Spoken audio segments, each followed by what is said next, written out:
আজকের ভিডিওতে আলোচনার মূল বিষয় হলো ডায়াবেটিস বা ব্লাড সুগারের ফলে মানুষের শরীরে কি কি ক্ষতি হয় বা কি কি ক্ষতি হতে পারে এবং কোন কোন অর্গানগুলো বা শরীরের কোন কোন অঙ্গগুলো নষ্ট হয়ে যেতে পারে সেই বিষয়ে আজকের ভিডিওতে আলোচনা করব।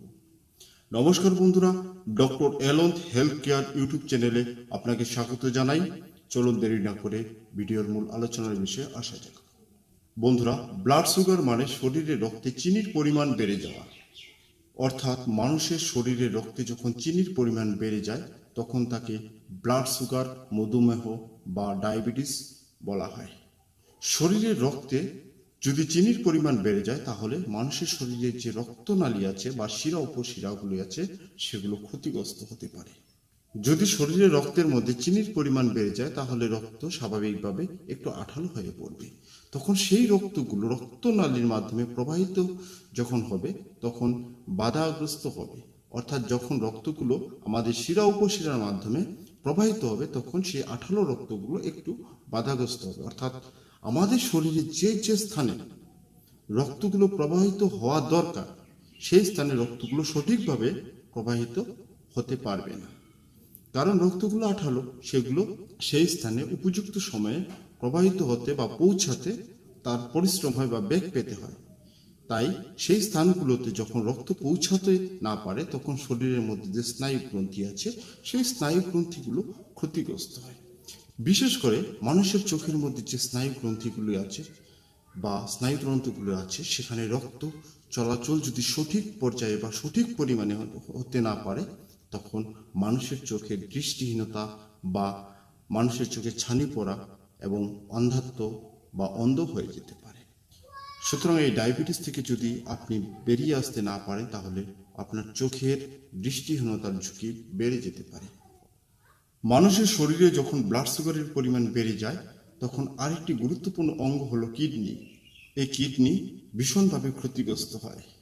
বন্ধুরা, এই কিডনির মধ্যে হাজার হাজার ছোট ছোট কোষ রয়েছে যাকে নেফ্রন বলা হয়। এই কিডনির মধ্যে ছোট ছোট নেফ্রনগুলো দিন রাত 24 ঘন্টা অনবরত রক্ত থেকে বজ্র পদার্থ বা খারাপ পদার্থগুলো অপসারণ করে দেহ থেকে বের করে দিচ্ছে এবং দেহের রক্তকে বিশুদ্ধ রাখছে। বন্ধুরা, স্বাভাবিকভাবে যখন রক্তের মধ্যে গ্লুকোজের পরিমাণ বা চিনির পরিমাণ বেড়ে যাবে তখন রক্ত একটু গাঢ় হয়ে ওঠে বা রক্ত একটু আঠালো হয়ে ওঠে। এই ছোট ছোট নেফ্রনগুলো তখন রক্ত যখন ছাঁকনি দিবে বা রক্তকে ছেঁকে তার থেকে খারাপ পদার্থ বজ্র পদার্থগুলোকে বের করবে তখন সেই গ্লুকোজ বা চিনির মধ্যে বাধাপ্রাপ্ত হয়।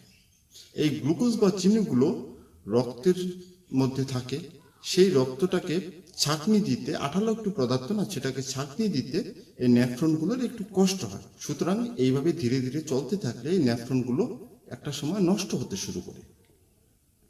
আস্তে আস্তে 2টা 4টা 10টা এভাবে আস্তে আস্তে ডেলি কিছু না কিছু নেফ্রন নষ্ট হতে হতে একটা সময় এসে দাঁড়ায় যে শরীরের 50% নেফ্রন নষ্ট হয়ে যায়।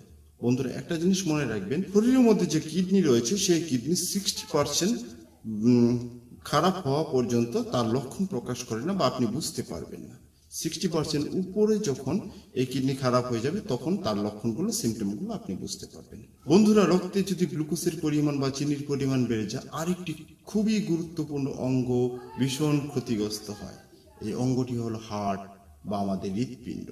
বন্ধুরা, এই হৃৎপিণ্ড বা হার্ট বা আমরা দিল বা মন যাই কিছু বলি, এটি শরীরের সব থেকে গুরুত্বপূর্ণ অঙ্গ। এটি যেদিন নিস্তব্ধ হয়ে যাবে মানুষের শরীর থেকে প্রাণ পাখি উড়ে যাবে। যাই হোক বন্ধুরা, এই হার্ট দিন রাত অনবরত রক্তকে পাম্প করে যাচ্ছে। এই রক্তকে পাম্প করার ফলে আমাদের শিরা উপশিরা ধমনী এর মাধ্যমে রক্তগুলো প্রবাহিত হয়ে আমাদের সারা শরীরে বা শরীরের বিভিন্ন স্থানে রক্তগুলো পৌঁছে যাচ্ছে। দেখুন বন্ধুরা, রক্তের মধ্যে যখন চিনি বা গ্লুকোজের পরিমাণ বেড়ে যাবে তখন রক্ত স্বাভাবিকভাবে একটু আঠালো হয়ে পড়বে বা একটু গাঢ় হয়ে পড়বে, বা রক্তের মধ্যে একটি উপাদান অর্থাৎ চিনির উপাদানটি যখন বেড়ে যায় তখন রক্ত একটু ভারী হয়ে পড়বে। এই রক্ত যখন হার্ট পাম্প করবে, প্রথমে আমাদের সুস্থ এবং স্বাভাবিক যখন ছিলাম আমাদের শরীরের রক্ত ছিল স্বচ্ছ এবং বিশুদ্ধ। আমাদের এই রক্তের মধ্যে আরেকটি ম্যাটেরিয়ালস অর্থাৎ বস্তু যোগ হয়েছে যা হলো চিনি। এখন হার্টকে চিনি প্লাস রক্ত দুটোকেই পাম্প করতে হচ্ছে। এবং হার্টের পরিশ্রমটা দ্বিগুণ হয়ে যাচ্ছে। এইভাবে দিন রাত যদি হার্ট দ্বিগুণ পরিশ্রম করতে থাকে, তখন কি হয়, আমাদের হার্ট অ্যাটাকের মতো কিছু সমস্যার সম্মুখীন হতে পারে, বা আমাদের হার্ট বা হৃৎপিণ্ড ধীরে ধীরে নষ্ট হয়ে যেতে পারে এবং হার্ট অ্যাটাকের ঝুঁকি খুবই থাকে। ডায়াবেটিসের আরেকটি সমস্যা হলো মুখে বা মাড়িতে বা দাঁতের মাড়িতে ঘা। ডায়াবেটিসের রোগীদের সাধারণত দাঁতের মাড়ি ফোলা এবং দাঁতের মাড়িতে ঘায়ের মতো কিছু সমস্যা দেখা যায়। ডায়াবেটিসের আরেকটি সমস্যা হলো শরীর শুকিয়ে যাওয়া। আপনি পর্যাপ্ত পরিমাণ খাদ্য গ্রহণ করছেন, ধীরে ধীরে আপনার শরীর শীর্ণ হয়ে যাচ্ছে বা আপনি শুকিয়ে যাচ্ছেন। রক্তের মধ্যে যদি চিনির পরিমাণ দিন দিন বাড়তে থাকে বা বেড়ে যায়, একটা সময় রক্তে 400+ পার ডেসিমিল গ্লুকোজ এসে দাঁড়ায়, তখন আপনার শরীরে ঘায়ের সৃষ্টি হবে, শরীরের বিভিন্ন স্থানে ঘা সৃষ্টি হবে বা শরীরের বিভিন্ন অঙ্গ প্রত্যঙ্গগুলি ব্যথা অনুভূত হবে। বন্ধুরা, শরীরে ধীরে ধীরে যখন ব্লাড সুগার বা ডায়াবেটিসের লেভেল বৃদ্ধি পাবে, তখন আপনার সারা শরীরে একটা ব্যথা, একটা চিবুনি, কি বলবো সেটাকে, আপনার শরীরের ব্যথা, ম্যাচম্যাচ করা, যাই কিছু বলেন আপনাদের নিজের ভাষায়, গিটে গিটে ব্যথা, এরকম ব্যথা অনুভূতি হবে।